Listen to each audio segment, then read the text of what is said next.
Yo guys, what is going on? It is Invin here, and today what I'm bringing to you guys is my initial thoughts and review of the February update, having now been hands-on with this for a few hours on the live servers.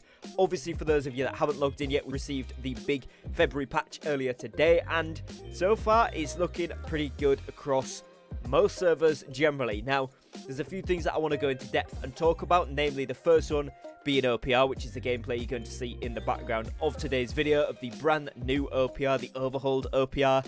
This is a lot better for a numerous amount of ways, and I am going to go in and talk about that in quite a bit of depth because I think that's probably one of the most important things.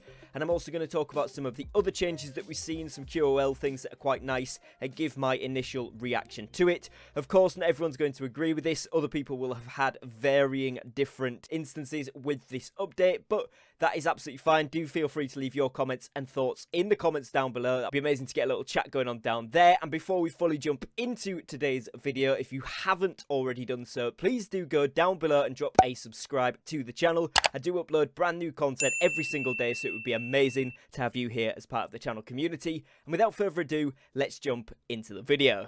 So, like I said there, OPR is going to be the first thing and the main thing that I want to talk about. This has received numerous changes and updates. Most notably to most players is the updated version of the scoring and, of course, the rewards. Now, with the scoring, what they've changed is the point scaling now actually works off the damage that you do, and less focus on AI and player kills, as well as less focus on healing. Now, to be honest, there's still a good focus on healing, and I think honestly that's not really changed too much, although now damage players can compete. However, if you've got someone playing Paladin, they are pretty much set to be doing very well. If they've got a good damage build with the Paladin as well, they're going to be doing damage and that healing. You're going to see them soar up the leaderboard. But what you will also see is a lot of DPS players coming into first, second, third, fourth, that top 5 positions way more often, especially if you're playing in a group and you're taking fights together, especially outnumbered fights where you can just farm the damage. It's really efficient at getting yourself up the leaderboard. Now, AI kills are still good, and if you're running past things, you may as well kill them for the extra points if you are really trying to be at the top of the leaderboard.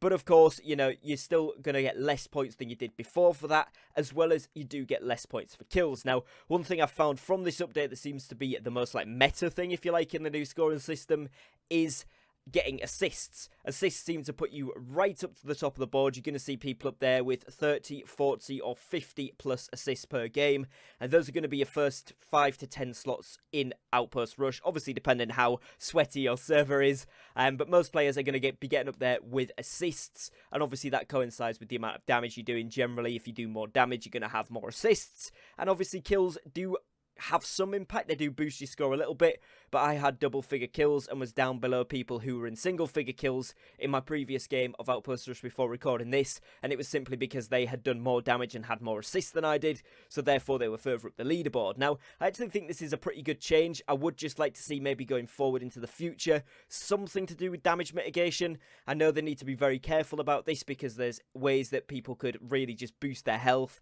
and just stand there and take hits to get points, which obviously is not what you want. But those that are putting tank builds on maybe 300 plus con, it would be nice to see those guys get a bit more recognition and get a bit more of a way to actually get up the scoreboard themselves, because they do play a vital role, especially in 50v50, but also in Outpost Rush as well. So that'd be maybe a nice thing to add. But for now, tanks, I would recommend you swap out to a strength build or a dex build and just use a melee weapon and just go in for something of a similar style of play that you're used to, but just focus on damage, because you are going to be able to get yourselves high up that leaderboard doing that. Now, generally with the lag and things on my server, which I'm currently on Vega EU, it's probably one of the biggest, if not the biggest server on the game right now in EU. We had queues and all that kind of stuff to log on today, which I imagine is because a lot of players came back for the update. But the main thing to note was the lag was actually pretty manageable. There was next to no lag in OPR for myself. I know some other players had slightly differing experiences, but generally the consensus is that the lag there has pretty much gone. What will be interesting, of course, is to see a 50v50 war. What does seem to be improved is the Ice Shower bug, where it was duplicating damage ticks, and again, in Outpost Rush, I've not been one-shot by any Ice Showers or one-shot coming out of them, so it does seem that that is fixed as well, which is a huge positive, especially, again, reflecting that into the 50v50 mode.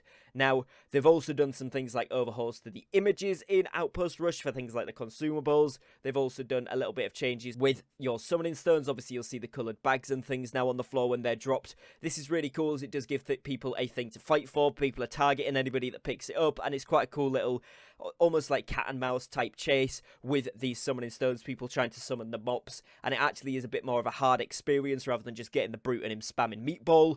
So that's really actually a decent change. Now, moving on to some other things outside of Outpost Rush, well, we've seen the introduction of the new trade channel, and actually this has proved to be quite a good little thing. You can filter it out in the chat settings down in the bottom left hand corner if you do want to get rid of it, but I found this pretty useful. Lots of players selling stuff, lots of players requesting to buy things. I popped in the chat earlier that I wanted to buy a specific thing, and someone instantly responded saying, I've got it, how much are you paying, etc. And we were able to set that up really, really quickly, which was actually a really fun experience and something which I think the game has needed. So I think that's a great little quality of life addition. Alongside this, the general increase to Umbral Shard drops, whether that's from gypsum casts, from crafting, or indeed from Outpost Rush now. This has been greatly received across the board. Everyone's been pretty excited to get those drops and have wider access, even if it is to only a small range of crystals. You can easily get yourself up to 615 to 620-ish, somewhere between that region, with the minimal amount that you do get dropped from these activities in comparison to the expeditions. That being said, that minimal amount isn't so minimal anymore. You know, the casts specifically are dropping 400 if you get one item to 625. You're getting 400 for every gypsum cast that you do with that one, so that's actually a pretty decent amount. Also, Outpost Rush, 50 for the losing team, 100 for the winning team. Playing a couple of games of this a day, let's say just for your gypsum orbs, then you're going to get minimum 100, maximum 200, somewhere in between that range, maybe 100, 150 or 200 every single day just for doing the gypsum orbs, which you're doing anyway. Pairing that with a minimum now of 100, that's 300 just for doing a general activity, and that's if you're not, of course, increasing your expertise with that gypsum cast. That's if you've got it 600 plus. So realistically, you can get a decent stockpile of these, which is going to get all of your items straight up to about 612, 650, with about 100 to 150 Umbral Shards. You can get all the way up to about 612, 613, I think it is. So it's pretty easy to get your gear set up there once you've got your expertise maxed. So it's going to really mean that most players that are at that point now, where they're at the end game, but they don't necessarily want to go into the mutations, or they're feeling a bit nervous about getting involved with them because they've heard how difficult they are, or it's just not really their thing. By the time you actually go in, you should have a set at 615 plus, where it's going to be fairly easy to do the first few mutation levels, and it should ease you into the experience of the mechanics and stuff more, which I think is a really, really good opportunity to let some of the more casual players get involved with that without the need for the constant grind.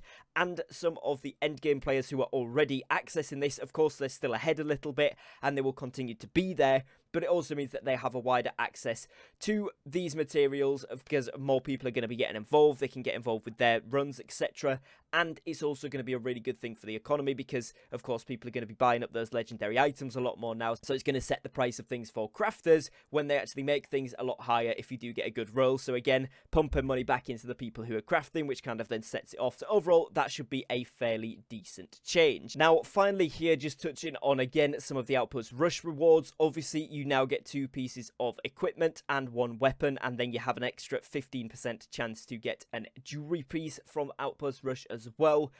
Now, I have gotten a couple of expertise rises on some of the less used weapons from this, which is actually really decent. It means that by the time I've done my gypsum for the day or whatever, or if I'm just playing Outpost Rush for a bit of fun, then I am actually got the chance to get that expertise up. I'm getting the Umbral Shards, like I said before, and you are now getting faction tokens for this as well as faction rep. So this means that, of course, you can rank up your faction if you are to switch over to a different faction, whether it's Syndicate, Marauders, or Covenant. With that as well, what you are able to do is, like I said, get those tokens, which you can now buy 2 mutated orbs per week or 1 every 3 days. So that gives you wider access to those mutated expeditions too, which again is a really good idea, and will get a lot more players involved when they're already progressing their gear past 600, and then they already have the faction crystals there as well. It's going to encourage a lot more people to get involved, so that is really, really exciting. Now, overall, on the bugs and lag and almost like balance side of things, it seems to be pretty good so far. We are only a few hours in, and I will be bringing a more comprehensive review and kind of tie-up of everything that's still wrong with the game, if there is anything major, in a few days' time once I've had a chance to play through properly. But that is pretty much it for my initial thoughts. I'm enjoying it so far. I think it's worked well. The OPR stuff seems really, really good, but obviously this could differ from different servers, like I said at the start. So if you have got any experiences, or you want to just share your opinions on your thoughts on the update so far, please do drop them in the comments below. Other than that, if you have enjoyed today's video, please do drop me a like and subscribe down below, as it massively helps to support my channel here on YouTube. And other than that, guys, as always, thank you very much for your time. Thank you for watching, and I will catch you again very, very shortly with a brand new upload. Take care, guys, and peace.